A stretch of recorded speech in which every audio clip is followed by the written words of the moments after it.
Welcome to Garage Gym Athlete Cool Downs. These episodes are short, actionable podcasts pulled from previous interviews and content we've been publishing for the last several years. So go for a walk, hop on the rower, or clip into the bike for this cool down episode. I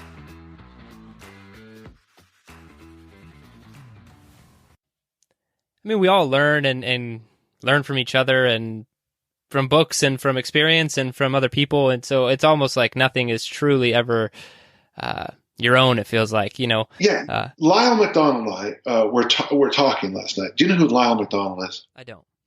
Okay. He is he's probably my favorite nutritionist because his rigor is so high. I'm not sure he can write the word "the" without ensuring that that's the right word. He's wonderful.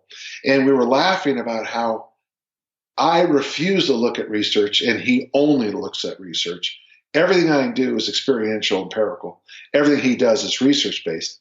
And we come to the exact same conclusions on exercise, diet, training, and everything else. And I thought it was funny because as a coach, you know, in track and field, football, weightlifting, I don't have time for the study to come out. My athletes don't have time for the printing of this study, to be collated into our championship's next Saturday. We don't have time for research. Like I said, Joe, if you ever want to become a great coach American football, because you have 25 seconds at the high school level to get the play in. 25 seconds. The next time you have 25 seconds, look at 25 seconds, and you have to make a decision that involves 11 people, 11 opponents, 7 officials, sidelines things, down, distance, everything, injuries in 25 seconds. And it's wonderful because it teaches you the skill set of making decisions and really appreciating the process for the decision. We decided that when this situation came up, we would do this, now do it. Because we don't have time to second guess what we thought of 3 weeks ago or 2 weeks ago or the other day. So I'm a big believer that I just don't have time when you work with a high school senior, for example, the sun is setting. You don't have time to find something better. The kid's only got a few months. You know, every senior football player in America almost has just ended their football season and they'll never play again. They're done, you know, so you just don't have time for research if that makes sense to you in the performance world. No, I think that makes perfect sense. Because what you mentioned, going back a little bit, you're like, it doesn't really matter if they tested 9 freshmen and they all got stronger or whatever. I think that those studies come up a lot where you really have to pay attention to the not only what they're doing, but the populace. And most of these studies are just getting published because some PhD candidate needs a study to be published in order for them to finish and get their degree and get a pat on the back or whatever. And most of the time they aren't really relevant.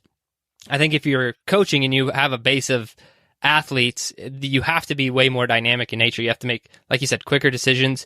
You have to rely a lot more on your experience and the actual, that's your populace. I mean, you can translate your information to, greater people in the society, but it might not work out the same. But I think that that's a much better indicator than some random, like you said, 5 or 6 person study on strength training.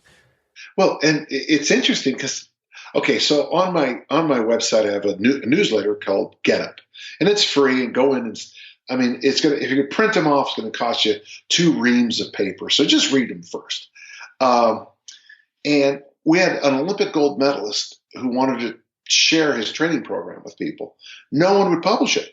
So we published it. And it's like, my thought was, wait, no one wants the Olympic gold medalist training program because he didn't have it refereed and he didn't have citations.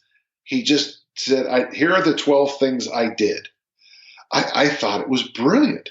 And that's part of the problem we have at any field. And I guess part of it, you're circling around it, is the way we do things here in the United States is much of our secondary, maybe tertiary development of athletes is collegiate and university level. We don't have a solid club system. We don't have a semi-pro system in too many sports. And the sports we do have semi-pro, really they're just feeders to the pros. They're not really entities to themselves. So what happens is because the sports are locked into the college, there's that collegial mindset of publish or perish. And sometimes things that work well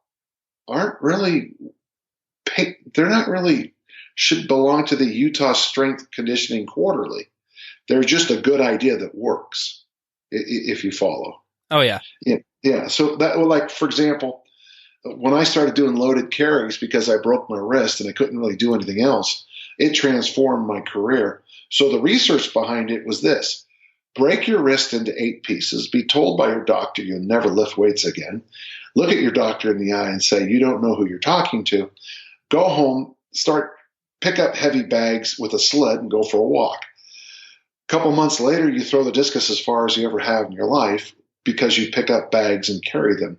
I'm not sure that's the most scientific way of doing stuff, but it works.